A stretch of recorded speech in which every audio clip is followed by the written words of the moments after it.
Hey guys, it's James Silvas, peak performance coach and strategist, and I'm excited today to share with you the 5 steps that are going to take your performance from good to great. And before we get there, I just want to explain a little background about me and how I got started. So 5 years ago, I put myself into this personal development coach arena. I took the leap from my job making good money and decided to follow my passion and to really help people unleash their potential and understand the greatness that is in them. And especially with athletes, is really helping them understand how to control their mindset and how to bring their best self to their sport. And if I look back throughout my whole life, I've been obsessed with one question, and that's, how can I win? How can I raise my level of performance? How can I raise the standard? What's the edge that I need to know to do what no one else has done before, right? And the easiest story for me to tell to kind of exemplify that is freshman year at a local high school. Now, this high school that I used to go to is very prominent, very well known, nationally ranked, is known for state championships, academics, great athletes. They're fast, they're big, they're strong. People like DeMarco Murray that plays in the NFL, great running back, went to this school. And that school is Bishop Gorman. And I played football there freshman year. And I remember going through freshman year 7-1 and having a great season, and then being brought up to varsity for the last 6 games. And for me, that was a big deal. Like going against these athletes that are huge, that are way bigger than me, way faster than me. And so my natural instinct kicked in, and I wanted to prove that I could be up there, that the coach didn't make a mistake bringing me up. So I went full speed in every drill, and I hit people as hard as I could. And I think I upset, some juniors and seniors on the team because no one else went hard except for me. But that's just my mindset. I'm always looking for the edge. I'm always looking to, how can I get better? Who can I get around? What environments, what teams can I be a part of that are going to make my mind expand? And my whole life's been like that. I've always found ways to compete. Who can put the dishes away the fastest, right? Who can fold the laundry the quickest? Who can go to school and learn the fastest and do their homework and get the best grades? It's always who I can compete with and what can I do better. And I remember sitting at the breakfast table and having breakfast, and it's called eggs and focus.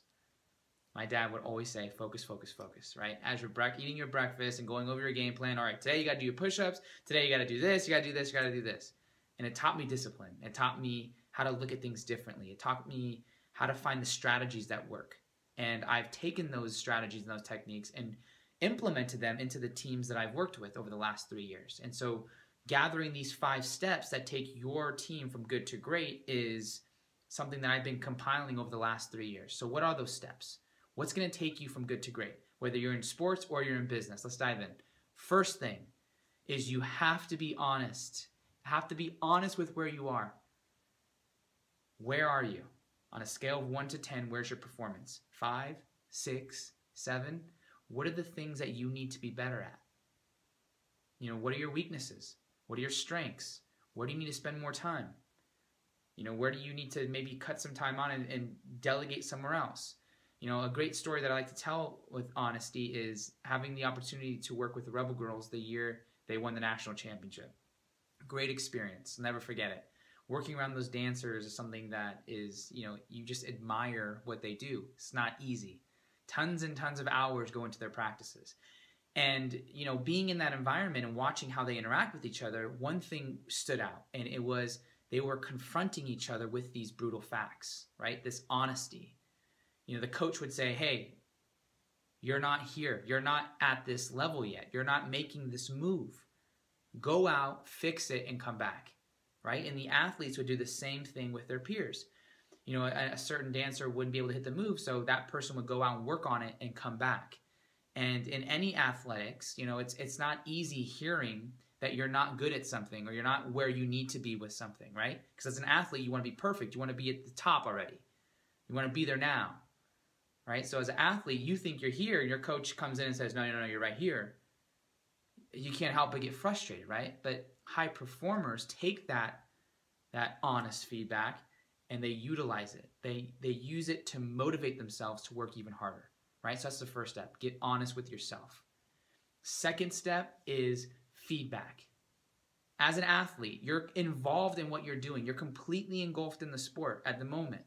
You can't see everything that's going on.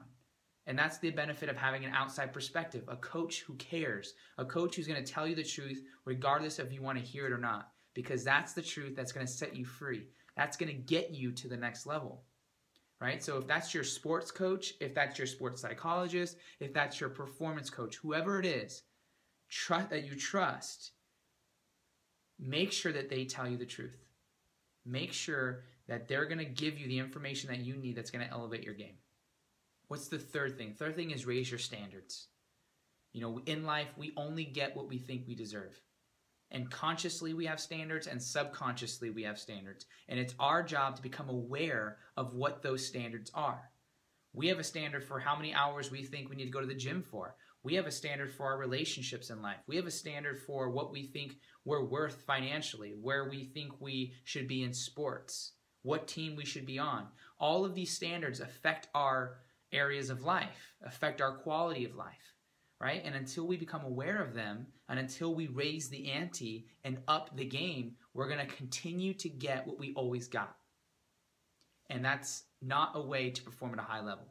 So we have to learn to raise our standards. Become aware of where you are, what standards are controlling your life, where are you currently, raising them one, and raising them one. That's how we get better. Fourth thing is people. You are who you surround yourself with. You are who you surround yourself with. The people that are around you also have standards for their life. And if you're an exceptional athlete that wants to be the best, but you're surrounded by people that don't want to grow, that don't want to challenge themselves, your standards are going to go from here and they're slowly going to drop because you care about them. You care about your teammates. You care about your family. You care about the ones who support you. But if those people don't want to grow and they're not going to give you the honest feedback, then you're slowly going to lower your standards, and overnight, it's going to feel like overnight, you're going to wake up and you're going to say, what happened? And you're going to end up in a position that you don't want to be in. So put yourself in the environments that are going to sharpen you. Put yourself around people who are going to push you, who are going to get you out of your comfort zone. Iron sharpens iron. Put yourself in the same environment with the people that have the same mindset so that your growth just skyrockets. Put yourself around the same people that think like you, that act like you. If you're a coach, create an environment where people are constantly outdoing their best. Fifth thing, implement. Right? It's one thing to get the feedback. It's one thing to get the honesty. It's another thing to know what people you need to hang out with and what standards need to change. But if you don't do anything about it and you don't know how to implement it, you don't have a plan for that, then you're just going to keep at the same spot. You're going to keep performing at the same level. And if you're a peak performer, if you're a high performer, you're going to want to constantly outdo your best. So what's your step? You know, who are you going to ask for feedback? How are you going to be honest with yourself? What kind of questions are you going to ask yourself, right? And the PDF that's attached to this video is really going to help you hone in on those questions and really get clear on what you need to get better at. You know, and all these questions are going to help you with clarity, and they're going to get you on the path that you need to be on to get you where you want to go, right? So make sure you download that. So what are the 5 steps? Honesty, feedback, raise your standards, people, and implementation. All right? Go do these, study these. The more clear you get on them, the faster you're going to get results, okay? Ironically, I was talking with an Olympic athlete today, a gold medalist, right? And he's talking about some of these principles that we're talking about now. At that level, the mindset, once you have a mindset, a strong mindset, that's what separates good athletes from great athletes. Anyone can learn the mechanics. Anyone can learn how to play the sport. It's the person who shows up to the sport that makes the difference, right? So go out there, raise your level of play, raise the ante, challenge yourself, see what else you're capable of, and see what happens. Thank you for your time. I look forward to diving in deeper with you guys next week. Thank you. Have a great day. I'll talk to you soon.